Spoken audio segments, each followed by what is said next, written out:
Sejam bem-vindos, meus amigos. Vocês estão aqui, fazem parte dessa família, que é a família do Jaia Podcast. A gente tem aqui mais um episódio hoje para você, sensacional, com um grande amigo meu, Guilherme Ferreira. Guilherme, ele é head comercial, já trabalhou na G4 Educação. Hoje ele faz um Head as a Service. Hoje ele tem a Tria de Sales. É um amigo incrível, um cara com conhecimento absurdo. Ele vai poder trazer pra gente muita dica, muito conselho, vai dar muita orientação para você que hoje já está empreendendo, você que já está nessa área comercial, você que tem um time comercial, você quer entender qual a melhor forma de desenvolver, de garimpar talentos, de organizar o seu time, e você também que tem vontade de empreender, que tem vontade de mudar de lugar. Tá aqui um grande amigo, pai de família, grande profissional. Seja bem-vindo, Gui. Prazer ter você aqui. Pô, obrigado, Sam. Prazerzão, um grande amigo. Fico feliz. Obrigado pelo convite e espero poder contribuir aqui o máximo que eu puder. Não, maravilha. E, bom, Gui, a gente estava contando aqui um pouquinho, né? Tentei fazer uma apresentação aqui. Gente, são muitos atributos, mas né, ele fez ali a construção do Vale da G4. Gui, conta pra gente como é que foi a experiência de construir esse processo aí. Cara, o G4 Valley, né, que hoje é o maior evento que o G4 faz, principalmente falando de contra-cultura, enquanto todo mundo tá indo para Black Friday, no mês de novembro, o G4, ele construiu o Valley, que é para transformar um conceito, né, do livro da Revolta de Atlas, onde tem o Vale de Gaut, que é um refúgio. O G4 Valley quis criar esse mesmo conceito, criando o G4 Valley, um refúgio para os empresários em meio a um período do ano onde a margem deles fica muito curta, onde os desafios, o custo do lead fica muito maior, e aí eles criaram esse evento para trazer muito insumo para o empresário. E, cara, construir o G4 Valley foi muito insano. Foi o ano passado, nós fizemos a primeira edição foi em setembro, foi para um grupo pequeno, só para a base de leads da unidade de negócios de online, porque era um teste, foi um MVP para ver se funcionaria um evento dessa magnitude. Então fizemos um evento para 2.000 pessoas, foram mais ou menos 750 mil, 800 mil reais investidos no evento, e foi um sucesso. Nós tivemos ali 1.500 pessoas que compareceram, e o resultado que a gente esperava é, poxa, precisávamos faturar neste evento para aproximadamente ali 4 milhões. E, cara, a gente bateu mais de 6 milhões de faturamento. Então a gente viu que o evento funciona, esse encontro presencial, trazendo esse conceito e nessa magnitude, foi quando nós, em setembro, que aconteceu do ano passado, nós falamos, vamos fazer um em novembro, então. Legal. Então em 2 meses, a gente tinha mais um mês e meio para construir o próximo evento, e aí já foi um investimento de mais de 1,5 milhão de reais para 4.000 pessoas. Foi um big evento, um espaço gigante. E lá a gente estruturou desde das palestras, a entrega, de como ia funcionar. Tivemos o Paulo Guedes como convidado de um dos palestrantes, mas a proposta no final foi a venda do produto que nós lançamos, que foi o G4 Journey, e foi um sucesso e proporcionou ali para o ano de 2023 do G4 a meta do ano. Foi o que salvou o ano do G4, fazendo ali mais ou menos uns 23 milhões de receita no evento. Cara, eu acho muito interessante, né, Gui, você está trazendo sobre a questão da leitura de ambiente. Você conseguir fazer a percepção, você encontrou ali um gap, você encontrou ali um momento, poxa, esse aqui é um momento em que o empresário, em que ali o investidor, ele vai ter um momento, como você falou, cara, problema com as leads, problema com as vendas. Sim. Então vamos transformar isso numa oportunidade. Total. E eu acho legal porque aqui a gente tem o nosso objetivo de falar com vários públicos. Como eu falei, desde a pessoa que hoje já está ali no mercado, que já tem já tem um entendimento, já tem um valor agregado, enfim, e da pessoa que às vezes está sonhando ali, está talvez ali num CLT, num outro campo, e tem uma vontade de criar um negócio. E eu acho que essa leitura de cenário é importante, a gente poder entender quais são as oportunidades, entender onde você tem uma demanda. Gui, se você pudesse compartilhar assim com a gente, cara, quais são os principais aspectos que você poderia dizer assim, olha, dentro de uma leitura de cenário, o que eu preciso reconhecer para saber se isso é uma oportunidade válida, se não é, se é melhor aguardar um momento, se aquela oportunidade é para mim, se não é para mim. Tem uma leitura, assim, alguns indicadores que você entende, que você pode falar, pô, Samucão, acho que isso aqui é importante. Cara, tem. Quando você vai desenvolver qualquer tipo de projeto, existem 3 pilares que são muito importantes. O primeiro é o que a gente chama de tese. Então você constrói, poxa, tive uma ideia, um insight de um evento, de um treinamento, de uma palestra, de um negócio animal. Você constrói a sua tese e a tese você vende isso para um grupo muito pequeno, muito seleto, e você acompanha o resultado disso de perto. E aí você vê a qualidade da entrega, você mede o NPS, então você metrifica tudo e sem pôr muitos investimentos. Cara, é bem enxuto mesmo por uma bolha. Se dentro dessa bolha você colheu os resultados esperados, você amplia um pouco essa bolha e você faz o MVP, que daí é um teste maior, com mais representatividade, com talvez menos envolvimento de pessoas que você conhece e mais envolvimento de talvez possíveis clientes que não te conhecem. E aí você amplia a tua bolha e faz um teste também, mas é controlado, não deixa de ser controlado, mas é um teste de uma magnitude um pouco maior. E o segredo no final é, cara, metrifica tudo. Quais são os indicadores de resultado que você enxerga? Poxa, eu vejo esse indicador como um indicador de resultado. Então coloca todos. Poxa, a satisfação do meu cliente, o NPS, poxa, o desejo de retorno, a rentabilidade dele naquele produto. Então, constrói os principais indicadores que você tem, que você quer medir, e com base no MVP, o resultado do MVP vai te dizer se... Vai me guiar ali para poder ir expandindo, né? E aí, poxa, cara, o MVP funcionou também, opa, aumento a escala, boto dinheiro, invisto em tráfego, construo de fato a marca e vai para cima.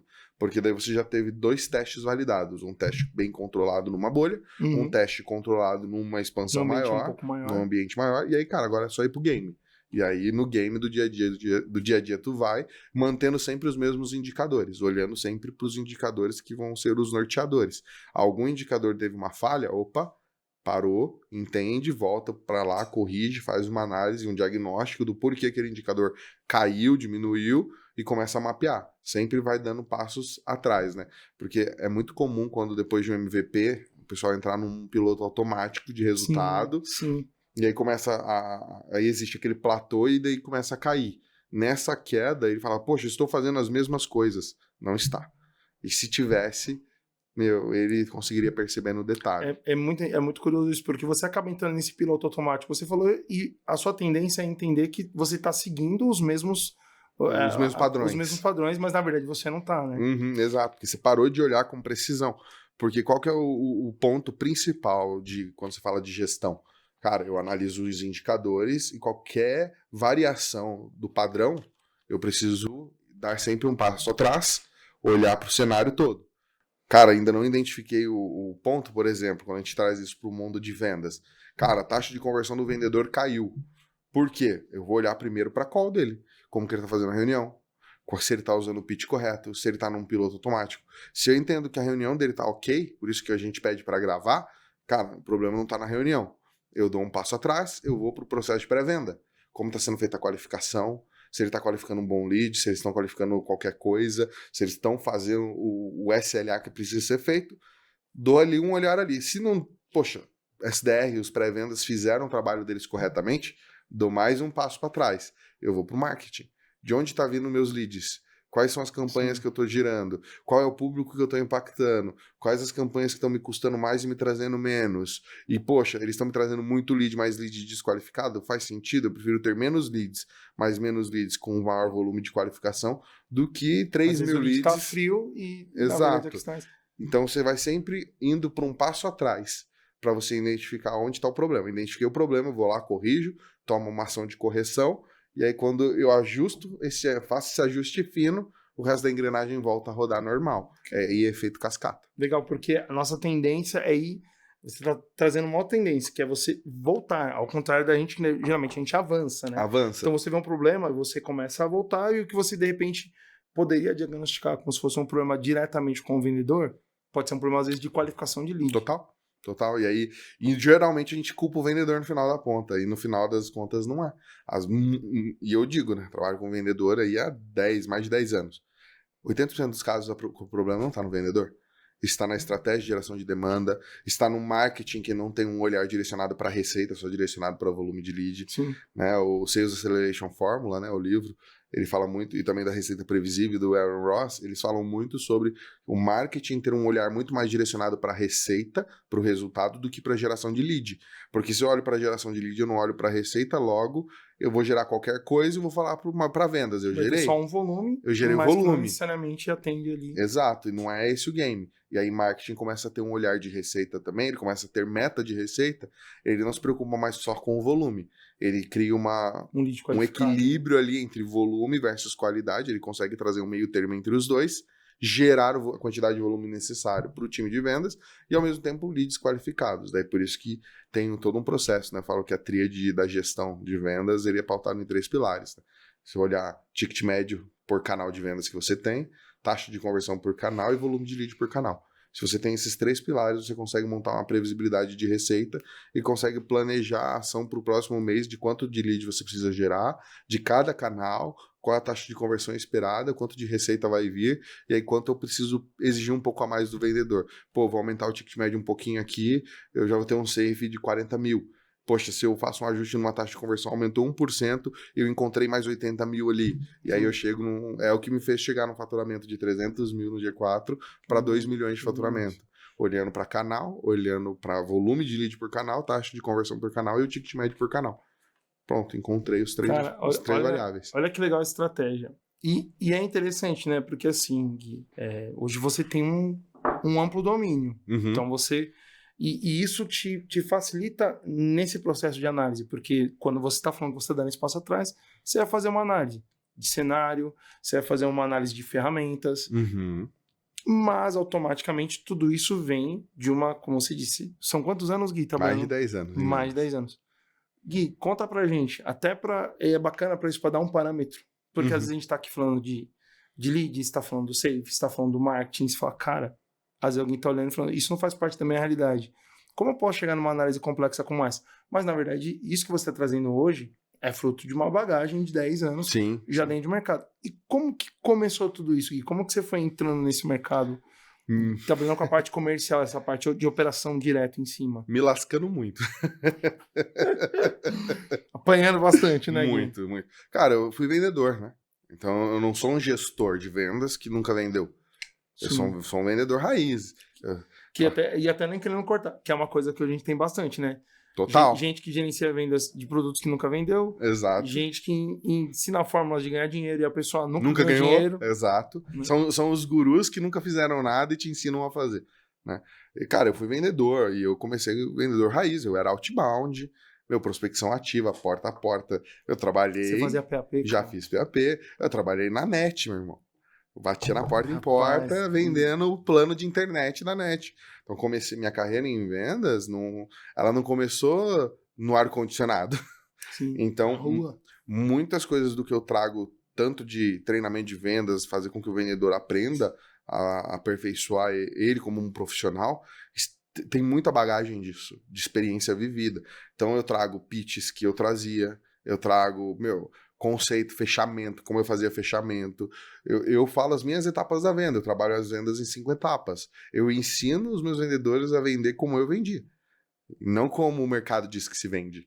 Eu ensino eles a vender como eu vendia. Em cima de experiência vivida. Vivida, prática, aperfeiçoada, estudada também, porque geralmente o vendedor, quando começa a carreira de vendas, eu brinco, né? O cara, quando ele chega em vendas por alguns motivos. Primeiro, porque ele não deu certo em outra coisa, aí ele foi vender. Não adianta fazer. Ou ele quer ser um vendedor tirador de pedido, e nunca nenhum deles pensou, cara, vou ser um profissional de vendas. E quando eu entrei no marketing multinível, por exemplo, eu falei, cara, eu vou ser o melhor vendedor que existe. E eu quero ser um profissional nisso. E comecei a estudar, aí os livros básicos de quem trabalha com marketing multinível. GoPro, Pai Rico, Pai Pobre, Mentalidade do Pablo Paucar. Aí, cara, estudei esses livros, aí depois disso saí do meio do marketing multinível e fui para a área corporativa. Ali eu comecei como fazer amigos influenciar pessoas, receita previsível, Sales Acceleration Formula, a Bíblia de vendas, armas da persuasão, os 7 hábitos das pessoas altamente eficazes. Aí eu comecei a ir para outros tipos de desenvolvimento. Né? E, cara, sempre estudei, sempre fui um nerd, um Caxias em estudo, e eu transformei isso para minha área de vendas. E eu mudei isso, transformei isso para dentro da minha área de vendas. E Recentemente eu criei uma nova metodologia dentro do processo de sondagem, por exemplo. Caramba, que legal. Você acabou desenvolvendo uma metodologia nova de sondar. Exato, porque na verdade eu fui numa imersão falando para desenvolvimento para cadeiras de C-Level e founders de empresa, então eu queria me desenvolver mais por conta do meu negócio. E nesse lugar, o mentor, que foi o Eduardo Zampaschi, o cara espetacular, ele trouxe uma aula falando sobre feedback. E foi incrível, ele trouxe uma estruturação de feedback, onde as pessoas erram, porque feedback só olha para o passado, mas ninguém pratica o feed forward, que é olhar para o futuro. Então... Inclusive, eu vi sua postagem sobre o feed forward. Então, eu falei sobre o feed forward. Então, dentro do feed... Ele trouxe essa fundamentação e ele trouxe uma quadríade. Quando ele apresentou essa quadríade, eu olhei, eu falei, cara, deixa eu anotar um negócio aqui. Comecei a desenhar ela e comecei a escrever dentro do ambiente de vendas. E aí eu chamei ele e falei, Edu, cara, olha isso aqui que eu desenhei. Isso aqui que você falou, que você ensinou, funciona para a área de vendas. Ele olhou, cara, funciona. Eu falei, isso aqui é uma estrutura de sondagem assim, assim, assado, que agrega valor desse jeito. Ele falou, exatamente. Eu falei, cara, acabei de aperfeiçoar, aprofundar um detalhe da sondagem e deixar ela de forma muito mais clara, porque... Quando você fala de sondagem, as pessoas pensam, pô, tem que fazer uma investigação do meu cliente, fazer um diagnóstico. São termos horríveis. Porque a investigação, você pensa, é um interrogatório. Dá um ar invasivo. Dá um ar invasivo. Daí quando tu vai para a linha de diagnóstico, você vai para uma linha médica. O cara é um enfermo que está na minha frente. E fica horrível. Verdade. Né? Agora não, eu construí um processo de sondagem, que eu gosto muito dessa palavra, porque ela é sutil, de uma forma onde você constrói com base numa conversa, usando essa quadríade, né? A primeira pergunta ela pode ser aberta ou fechada, aí da pergunta você desce para uma pergunta de expansão, a expansão eu quero dar um zoom in numa informação que o cliente me trouxe, mediante uma resposta. Mais em cima daquilo que ele falou. Exato, e geralmente cara, me fala um pouco mais sobre esse ponto aqui. E aí o cliente vai te explanar mais, depois disso você vai para recapitulação, onde, cara, então você tá me dizendo isso traz em tópicos. Você faz um check, assim, faz exato. Por quê? Porque daí você ancora num conceito que todo ser humano, independente se é cliente, se é vendedor, não importa, ser humano. O ser humano, ele quer ser ouvido, quer ser compreendido, quer ser aceito. Se você traz uma recapitulação, você está dizendo pro seu cliente, eu estou te ouvindo e estou te aceitando e logo me conectei com você. Acabou. O cara se sente aceito, as armaduras dele caem, você consegue ter um acesso muito maior, um rapport muito bem estabelecido, e você dá continuidade. Quando tu vai para a quarta etapa, que é a mensuração, você transforma todas as informações que ele te trouxe em dados. Cara, então você concorda que se a gente resolver esse ponto vai melhorar isso no seu negócio, por exemplo, e você vai ter mais receita? O cara, pô, é verdade. Eu peguei tudo que ele me trouxe, tangibilizei para ele em resultado. Logo, quando eu vou para fazer qualquer tipo de venda, apresentar um produto e for fazer a venda, para ele vai ser muito mais simples, porque tá ancorado em resultado, tá ancorado que ele foi aceito, então tem rapport, e tá tudo certo. Só que no meio dessa quadríade existe uma palavra que se chama ouvir. E não necessariamente você precisa seguir essa ordem, 1, 2, 3 e 4, por exemplo. Eu posso começar com uma pergunta e recapitular direto. Se o cliente falou bastante, eu já vou direto para recapitulação, e depois eu quero expandir. E depois eu mensuro, mas eu quero expandir de novo. Não importa. Isso aqui é fluido. O foco não é necessariamente na metodologia em si. Não. Como no sentido de um roteiro. Exato. Mas de você ter esse espaço de, cara, eu preciso ouvir o que o cliente está falando, entendendo isso, eu trazer uma solução para ele em cima disso. Mas primeiro eu preciso fazer a captação, e quando você falou de recapitular, na verdade você tá o quê? Você tá transformando aquilo, você está sistematizando aquilo que ele te falou. Você fala, cara, é isso aqui que ele está me falando, é esse padrão aqui que apresenta alguma deficiência ou alguma solução que ele esteja carecendo ali no momento.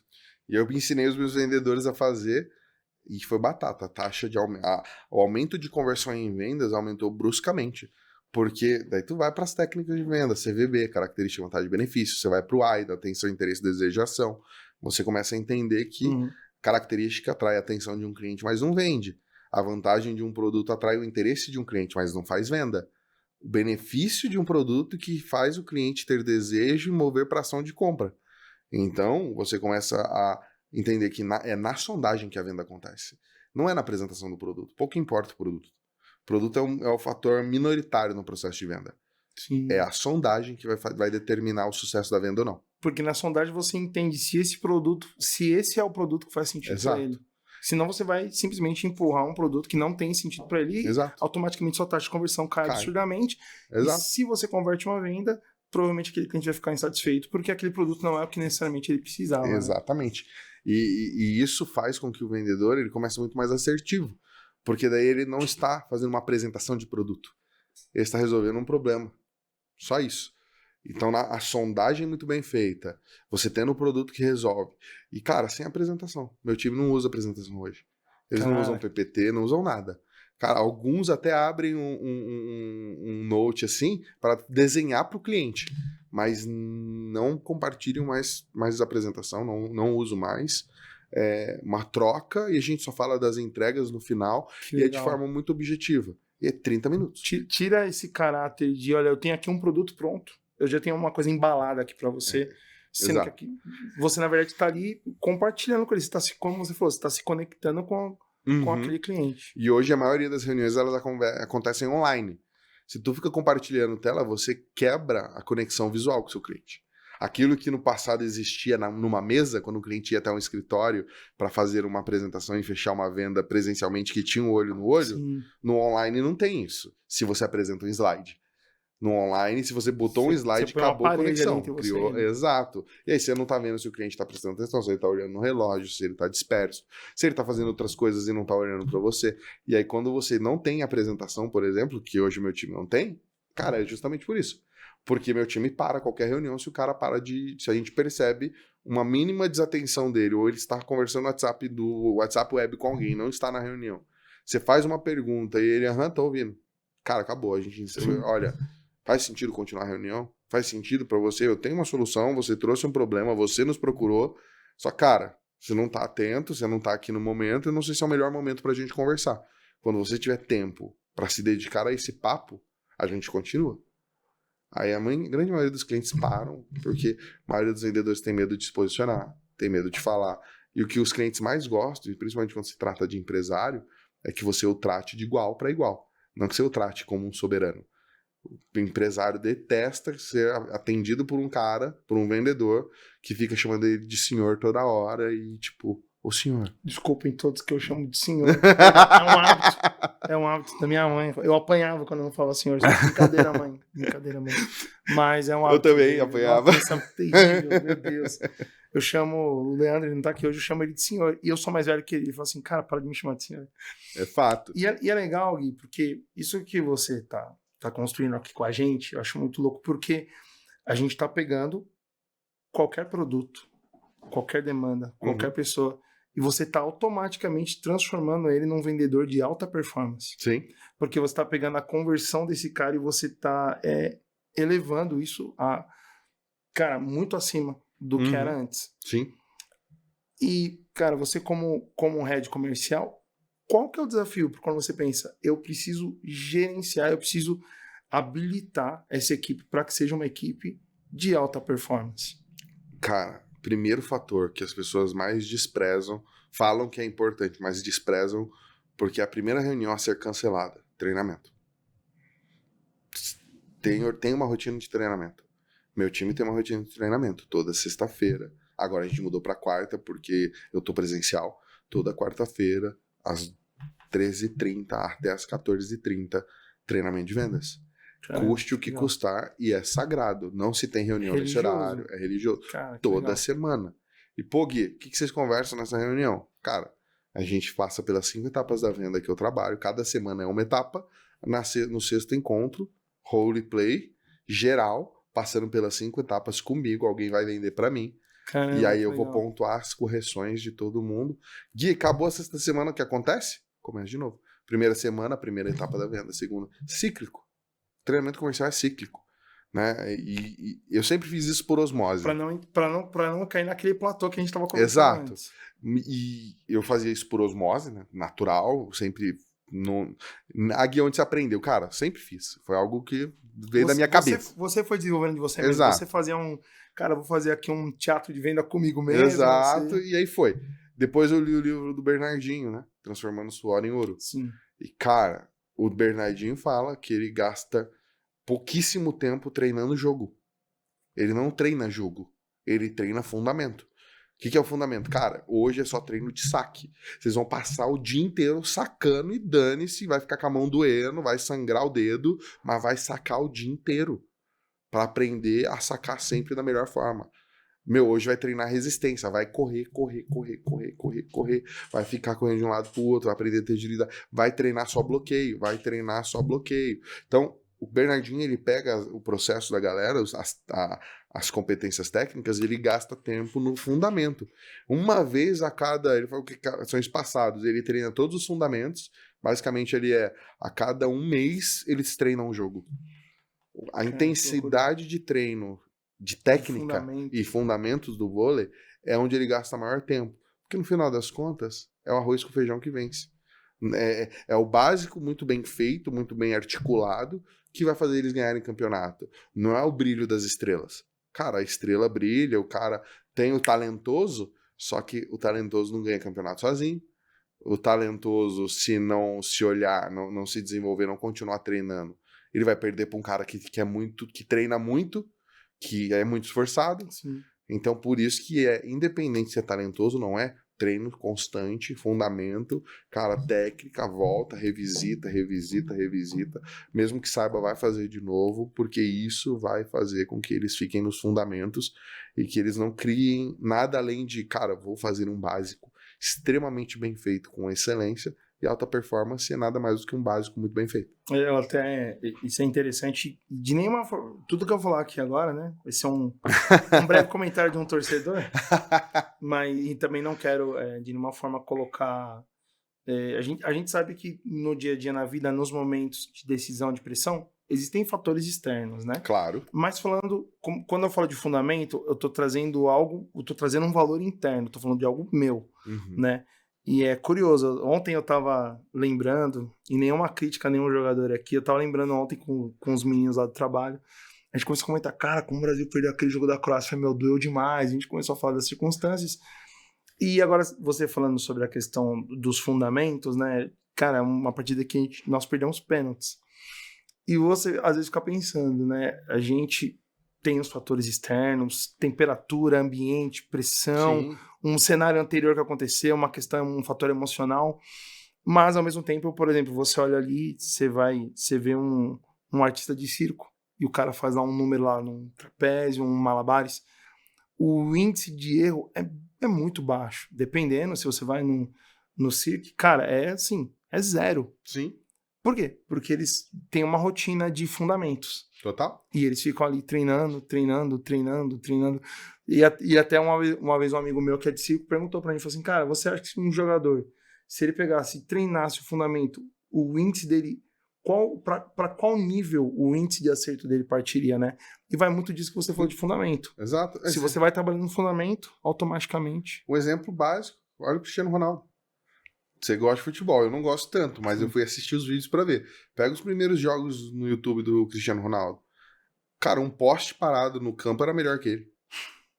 E de repente o cara se tornou um competidor de um dos melhores do mundo, porque ele provou que treinar supera talento.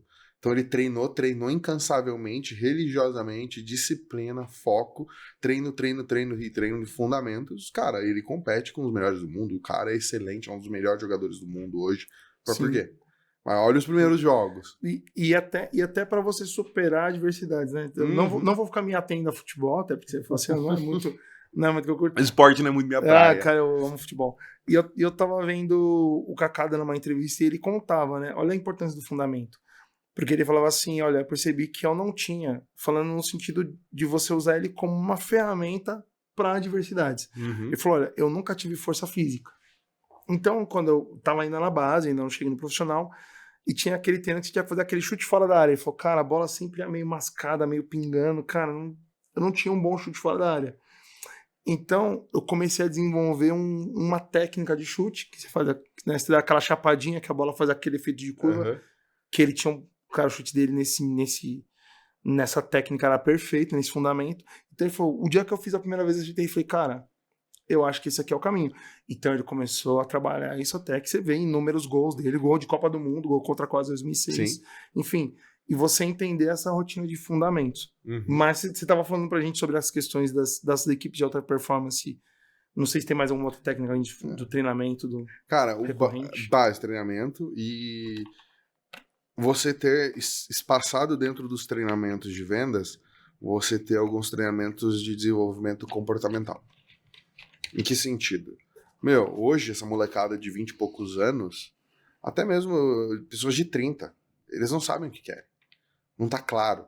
Essa geração, eu não sei o que eu vou fazer da minha vida, então eles estão vendendo, estão numa área comercial, porque a Acabou caindo lá. a adrenalina de vendas é boa pra caramba, quem é viciado em adrenalina adora, principalmente em reta final de mês. Meu Deus. Mas, cara, quando você começa a entender que o cara não sabe o que ele quer da vida, não sabe os próximos passos. Teve um cara que sentou comigo, um vendedor, por exemplo, cara, eu quero só vender, quero ser só um vendedor, um especialista e tal. Foram 20 dias de conversa e de proximidade comigo, ele já fala de gerir. Cara, eu vejo que gestão eu gosto de ensinar. E eu só falei pra ele, cara, você tem um potencial pra gerir pessoas. Você só não descobriu ainda. Mas tá tudo bem, você vai descobrir. Como? Através de conversas, fazendo one-on-ones, conhecendo as fraquezas do seu time. E quando eu falei da adaptabilidade do líder para o liderado, a gente estava conversando um pouco antes de começar sobre, o grande desafio dos líderes é que eles querem que o time se adapte ao jeito dele. Sim. E o contrário, é o líder que se adapta à realidade de cada time. Então, por exemplo, eu tenho um vendedor que é extremamente agressivo, muito bom, cara, muito técnico. Ele pegou o meu método de vendas e construiu o método dele de 7 pontas. E ele aplica e dá muito resultado. Ele aperfeiçoou o que eu ensinei e ele é ali, porrada. Em contrapartida, eu tenho uma outra pessoa no meu time que é um cara do relacionamento. Ele é o cara que ele não faz vendas tão imediatas, mas todo dia ele tem venda. Porque são dos follow-ups, porque os follow-ups dele são muito bem amarrados. Ele é um cara do relacionamento, as pessoas compram por credibilidade com ele, não pela pegada da venda, mas porque ele é um cara de credibilidade. E, tá errado? Não. É só um jeito diferente. É um jeito diferente de vender. Aí eu tenho um outro que é cartesiano, é processual. Ele precisa seguir a etapa de forma muito clara. Se você entrar na reunião dele, cara, ele vai fazer as mesmas piadas. Você vai acompanhando. É um script. Ele faz o script. As mesmas piadas, é ótimo. Ele faz as mesmas piadas, ele ri do mesmo jeito em todas elas. Ele faz os mesmos comentários, ele faz os mesmos inputs para todos os clientes e é um dos vendedores mais consistentes que eu tenho. Porque ele acaba sendo um cara muito regular, né? Exato.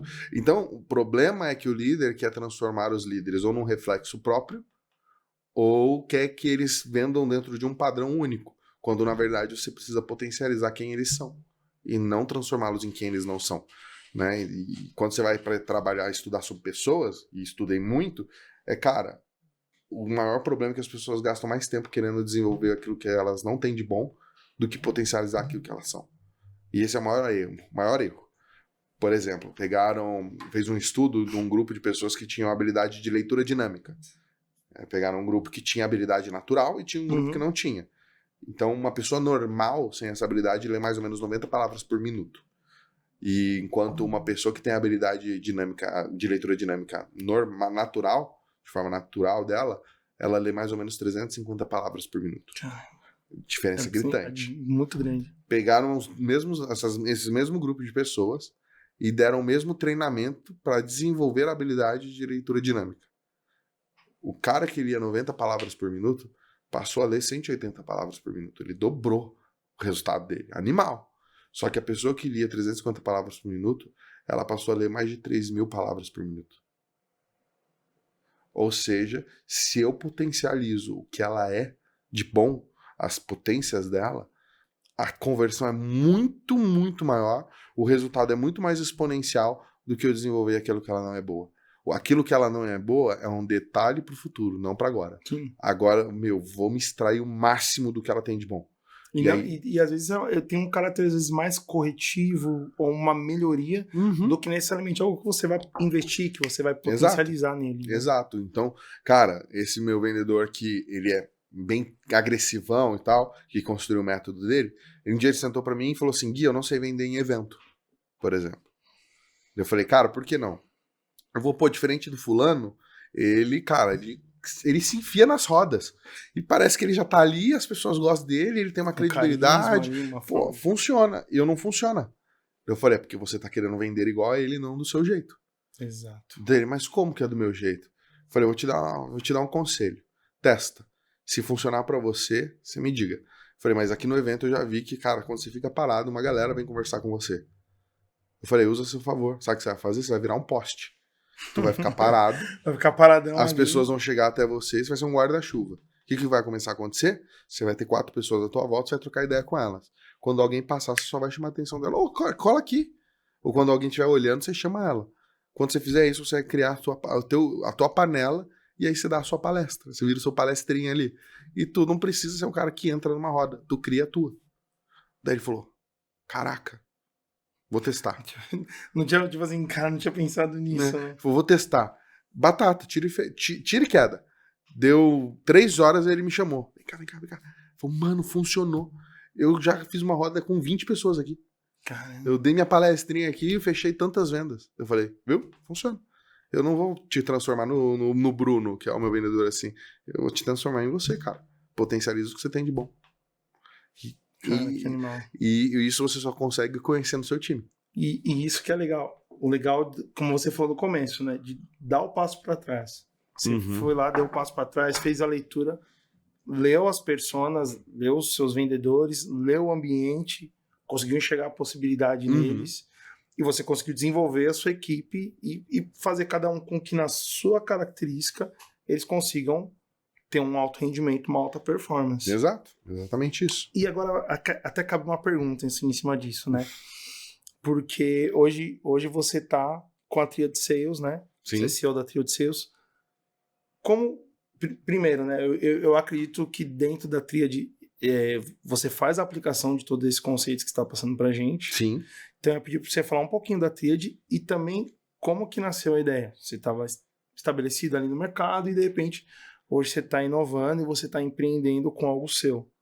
Como que foi? Primeiro, como é que ela trabalha e como que você fez essa transição aí, Gui? Cara, quando você olha para a Tríade, né, tudo é um tripé. A gente criou, né, eu tenho um sócio nela, a Tríade ela foi criada justamente para trazer esse tripé que a gente vive na gestão. Então hoje, qual que é o meu tripé? Pessoas, processos e indicadores. São os 3 pontos principais para qualquer área de vendas e qualquer negócio crescer. Eu preciso de pessoas boas, nos lugares certos.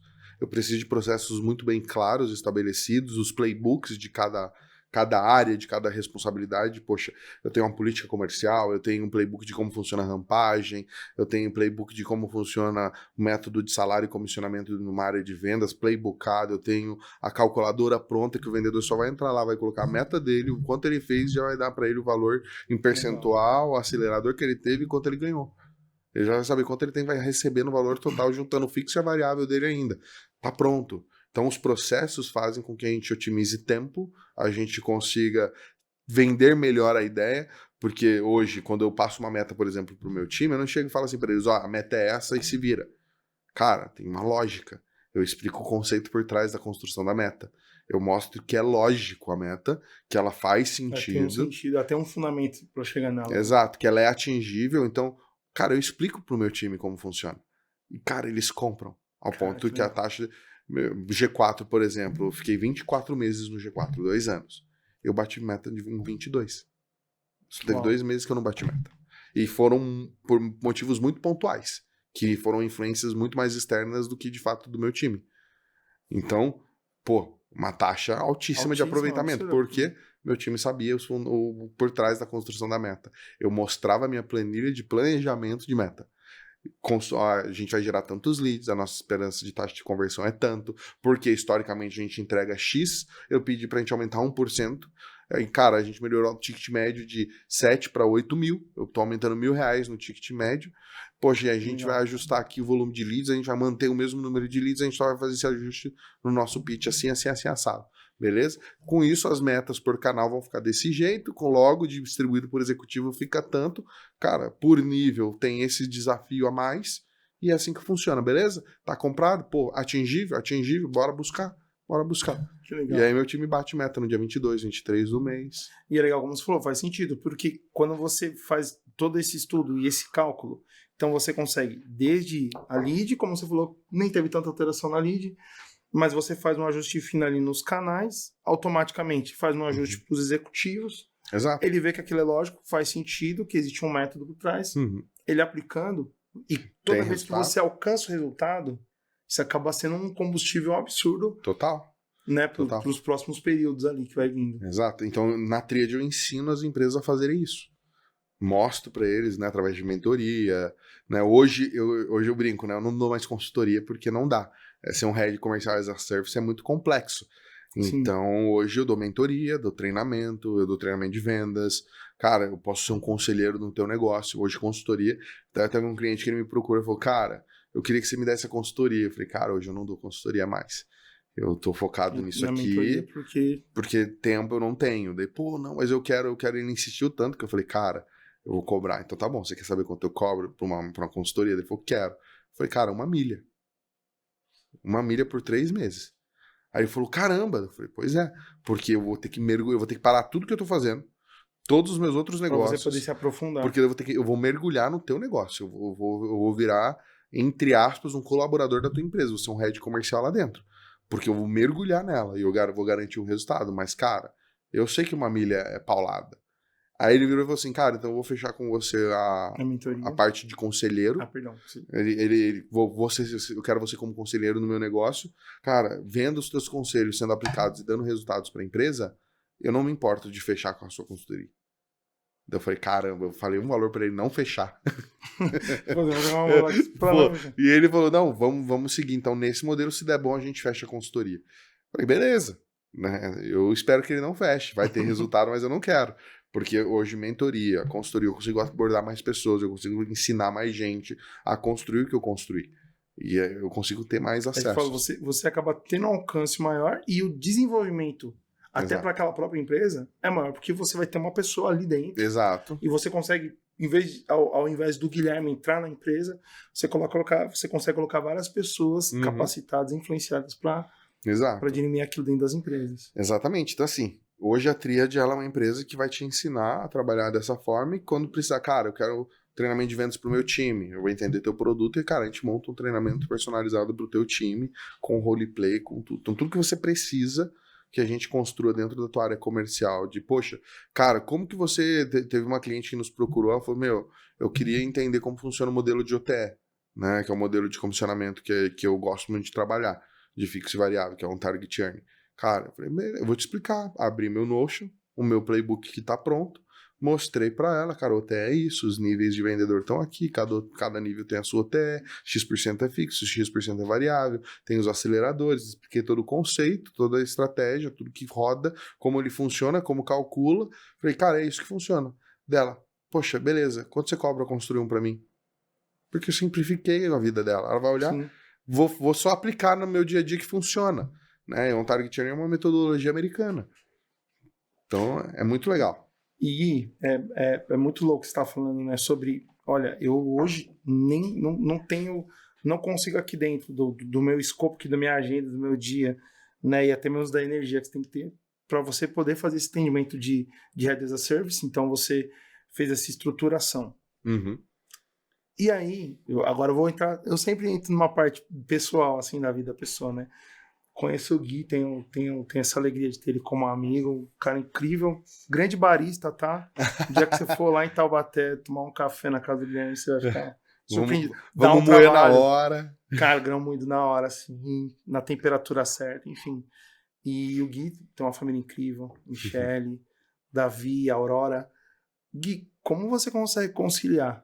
Então, isso é uma coisa que eu sempre pergunto para todo mundo que vem aqui, porque eu acho que é um dos desafios dessa vida que a gente tem hoje, né? Como você consegue conciliar todas as atividades, dando atenção, até tem algumas histórias peculiares, né, da questão do nascimento da vida Aurora, enfim, como você equilibra tudo isso, mano? Cara, na verdade, já deixei alguns pratos caírem para cuidar da minha família, né? A prioridade são eles, mas hoje a gente tem, logicamente, uma rede de apoio que nos suporta muito bem, né? Minha família e a família da minha esposa, eles dão um apoio legal dentro do período durante a semana. Final de semana é meu, então final de semana eu não trabalho, final de semana eu não olho para nada a não ser para minha casa. Legal. Fico mergulhado lá com os meus filhos. Você conseguiu separar isso muito bem definido, exato, né? E quando eu estou em casa durante a semana, porque eu fico 2 dias da semana eu fico em Alphaville, aí às vezes eu venho para São Paulo uma vez ou outra, mas na grande maioria das vezes em Alphaville e 3 vezes eu fico em casa.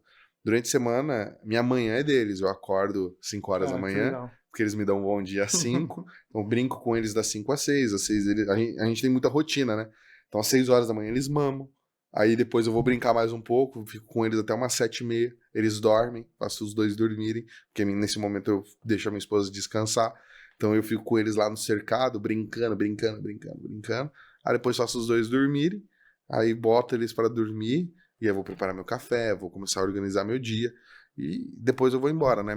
Minha sogra chega em casa, por exemplo, e eu vou pro escritório, que eu tenho alguns escritórios de amigos que eu trabalho durante a semana quando eu tô em Taubaté, porque não dá pra trabalhar de casa, né? São 2 bebês de 11 meses que choram, gritam e faz tudo. E aí acaba atrapalhando um pouco a minha linha de principalmente de raciocínio que eu preciso ter. Então eu vou para escritório, mas volto para casa porque a rotina do jantar, quando eu estou em Taubaté, rotina de dar janta, 6h30, fazer dormir 7 horas, né? No banho e dormir, eu faço parte também. Então, eu encaixo momentos onde eu estou lá. E eu faço partes da rotina deles, onde eles me veem, eles brincam comigo, estão comigo. E às vezes, até mesmo quando eu vou para Alphaville, que eu saio de casa às 5h10, 5h15 da manhã, eles acordam, brincam um pouco comigo, ficam ali para depois eu ir trabalhar. Então, e a minha esposa é parceiraça, né? Ela entende que é um momento muito nosso de construção. Então, a gente está construindo hoje algo para que ela possa, tanto eu quanto ela, ter um conforto maior. Hoje, eu tenho o privilégio da minha esposa poder ter parado de trabalhar. Né? Ela escolheu não querer mais continuar trabalhando. Ela é professora. Ela abriu mão. Ela falou assim, não vou cuidar dos filhos dos outros. Eu vou cuidar dos meus. Então, ela abriu mão para ficar full time e para tendo o maior e o melhor trabalho do mundo, que é criar os nossos filhos, né? Preparar a próxima geração. E hoje isso, nesse momento, faz parte muito da responsabilidade dela. E, logicamente, não isenta a minha. Depois eu tenho a minha responsabilidade depois de uma certa idade, que daí é a minha responsabilidade de lançá-los para o mundo. Então, prepará-los para esse mundo que é mau, que é cruel, que é maligno, mas ao mesmo tempo precisa de muita gente que seja luz, né? Nesse ambiente. Então, o meu trabalho é preparar os meus filhos para isso. Isso que você estava falando é incrível, porque quando a gente estava aqui conversando sobre um rendimento em alta performance, pode às vezes dar uma sensação de que vai me tomar muito, ou de repente algum projeto da minha vida eu vou ter que paralisar. E daí você está provando aqui, cara, eu posso ser um bom pai, um ótimo pai. Sim. Eu posso ser um ótimo marido. Cara, eu posso ser um ótimo amigo. Vou falar, toda vez que eu falo, Gui, cara, sempre tem tempo pra mim. O Gui é um cara, assim, sensacional. Esses dias eu tive o prazer de ir lá na casa do Gui lá, a gente almoçou junto. É legal. E isso é incrível, você conseguir falar assim, eu posso render em alta performance, sim, mas ao mesmo tempo eu também consigo continuar performando também na minha vida pessoal. Sendo bom marido, sendo bom amigo, tendo os meus hobbies, meus afazeres, minhas atividades, né? É clichê o que eu vou falar, mas poucos praticam, que cara, é simples. Não é o quanto de tempo você gasta que vai determinar a alta performance, é a qualidade do tempo aplicado. É o hiperfoco que você aplica naquilo que você está fazendo naquele momento. Então, quando eu estou trabalhando, por exemplo, quando eu vou montar pessoal, quando eu estou no escritório, e eu preciso pensar, ou eu estou construindo algo que vai demandar uma atenção dobrada, eu boto uma música sem fone pro time saber que não é para me chamar. E eu já aviso, galera, quando música tá tocando, música ambiente, nem chegue perto de mim, não me pergunta. E se vier perguntar, vai tomar paulada. Né? Eu tenho uma marreta. Ia deixar ali do lado um taco de beisebol. Eu tenho uma marreta de demolição escrito diálogo. Então, assim... se me atrapalhar aqui, a gente vai ter que conversar. Vai ter um diálogo aqui. Eu tenho alguns objetos, né, que eu brinco, que são objetos de tortura do time de vendas. Eu tenho meu taco de beisebol escrito Rivotril dose única. Eu tenho... Já fica ali do lado, já fica a mostra. Fica. Eu tenho a marreta do diálogo. Eu tenho o machado do Kratos. Eu falo, cara, quando eu vou mandar embora é o machado que eu uso, porque daí a gente corta a cabeça. Então, assim, terrorismo na área de vendas. Faz parte. Eu tenho um pouquinho do nórdico nisso. Né? Então é bem legal. Eles se divertem, né? É uma cultura muito legal. Sim. Mas eles já sabem, cara, eu tô em hiperfoco. Então, preciso dedicar meu tempo aqui. Eu tô mergulhado aqui, então não me atrapalha. Porque o que eu tô construindo aqui vai reverberar para vocês daqui a pouco. Então não é o quanto tempo você gasta. Pô, eu trabalho 17 horas por dia. Cara, beleza. Mas eu trabalhando 10, entrega a mesma coisa que você que trabalha 17. Sim. Entendeu? Sim. É mais É o quanto seu hiperfoco te permite performar, né? Exato. Exatamente. Então, quando eu mergulho, eu mergulho. Então, por exemplo, hoje eu tive aula. E o grande ponto é as pessoas param de estudar e param de se desenvolver porque acham que elas já chegaram no seu ápice. E eu não cheguei. Falta muito ainda. Hoje eu faço aula com um dos maiores intelectuais do Brasil, que é o Dr. Carlos. O cara, para você ser intelectual no Brasil, você tem que ter lido mais de 10 mil livros, por exemplo. Ele já leu. O cara entende grego. Né? O cara é um gênio. Já lê no original, já. Exato. E ele tá trazendo... A gente começou uma sequência de aulas chamada Ferramentas da Inteligência, pautada no Forrestin, que foi um educador israelense, que ele constrói o nosso desenvolvimento, que a nossa inteligência é construída em um grupo de habilidades. Então, daí ele fundamentou essas habilidades com a gente e hoje a gente começou a entender como fazer uma análise. Então, hoje eu tive uma aula com ele, inclusive, e a gente falou muito sobre uma análise de problemática. Cara, ele fez uma atividade com pontos e que o nome da aula foi Caos e Ordem. E, basicamente, eram quadros que a gente tinha que ligar os pontos e encontrar um quadrado e um triângulo nesses pontos. Só que primeiro você tenta sozinho, aí depois ele vem e estabelece Cara, vamos ser estratégico, vamos analisar o que a gente tem. Ao quadrado, são as paralelas, eles têm os graus, que são o grau de ângulo reto, o triângulo, eles são graus agudos, eles não são iguais dos lados, então vamos achar aquilo que é fácil primeiro. Poxa, o quadrado, ele tem as suas paralelas. O que é paralela? São linhas que não importa o quanto você estique, elas nunca vão se tocar.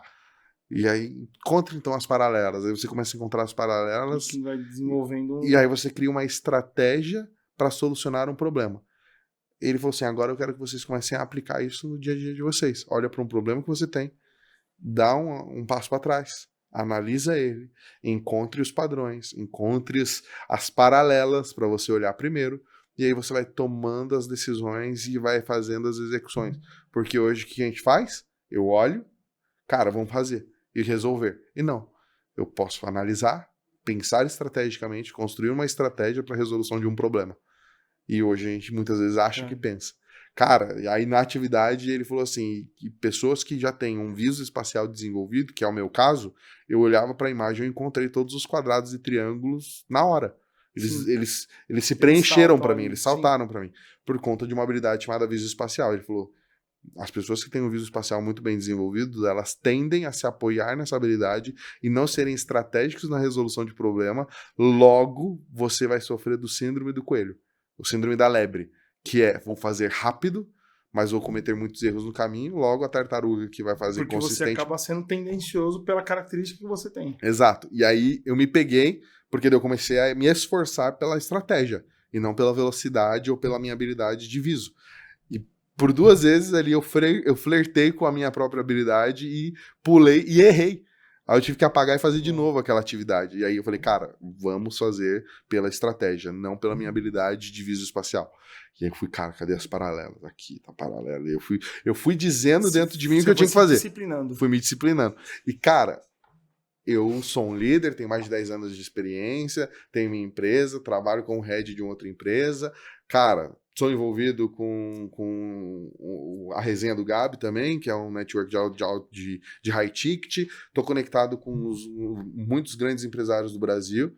E não é por causa disso que eu vou, já estou no meu ápice. Não, vou continuar estudando. Hoje eu estou lendo 3 livros, Gerando Demanda, do Thiago Reis. Comecei a ler agora do Phil Jackson, Os 11 Anéis. Ele fala do Bulls e do Lakers, como ele fez esses times ganharem os campeonatos deles. Cara, espetacular. Nossa, é um livro incrível. E estou lendo o meu 3º livro, que comecei hoje, inclusive, porque é uma tarefa lá da empresa de Alphaville, que é, cara, ganhando tração. Então são 3 livros hoje que eu leio de forma simultânea e eu ainda tenho 2 para começar. Não paro de ler, não paro de consumir. Que é a mesma rotina que você leva lá quando você estava falando, tem treinamento regular. Exato. Você vai se disciplinando e você vai se treinando regularmente. Aliás, Gui, isso vai me levar a um ponto aqui. Eu preciso te intimar a vir de novo no podcast. Claro, poxa. Porque é muito conteúdo, tem muita informação. Cara, tem bastante. Assim, foi uma explosão aqui de informações para mim. Só não fiquei anotando aqui, porque senão o pessoal fala assim, pô, o Samuel não tá nem ligando porque tá acontecendo no podcast que ele fica anotando, mas porque são muitas informações. Isso que a gente ainda nem explorou o lado geek dele, tá? Ele tava falando dos nórdicos aqui, que é geek monstro, tá? Monstro, Nível gosto. high level aqui. Mas, Gui, até é bacana, a gente até deixa assim, aberto mesmo, a gente quer você de novo aqui. Claro, pô, vai ser para que a gente possa conversar sobre mais estratégias, para que a gente possa te conhecer mais e para que você possa trazer para a gente assim, mais esse universo de fatores, de fundamento que a gente pode aplicar. Uhum. E até antes de encerrar, Gui, queria pedir para você deixar um recado aí, poder falar, como eu sempre digo, né? A nossa ideia, a gente quer tocar todas as pessoas que trabalham, seja com vendas, seja com empreendedorismo. Queria pedir para você deixar uma mensagem aí para eles. Cara, a mensagem que eu vou dizer é bem simples, sou um cara cristão, né? Então tenho minha fé muito bem fundamentada. E de verdade, a única coisa que eu posso dizer é, não importa o que você faz, mas em quem você está se tornando e para quem você está construindo. Então hoje o que eu faço, o que eu construo, primeiro é para honrar o Deus que eu sirvo e segundo para honrar minha família. Então não adianta nada você construir um grande império se você não tem propósito, se você não tem a quem dá honra e glória, e tudo que eu já construí não é por mim, é por quem me criou, que foi meu Deus. Top. Cara, sensacional. Gui, irmão, mais uma vez, de coração, obrigado. Eu que agradeço. Já fica aqui a janela aberta. Na próxima oportunidade que a gente tiver, Gui vai estar aqui com a gente de novo, trazendo mais conselhos, trazendo mais direcionamentos. A gente quer agradecer vocês aí de todo o coração, ter acompanhado aí o nosso podcast. Te esperamos no próximo episódio. O Leandro vai estar aqui com a gente de novo. Por problema de saúde, ele não está com a gente hoje aqui, mas você faz parte dessa comunidade, dessa família, desse ecossistema de aprendizado e crescimento. Seja bem-vindo sempre, porque aqui já é. Obrigado, Gui. Tamo junto.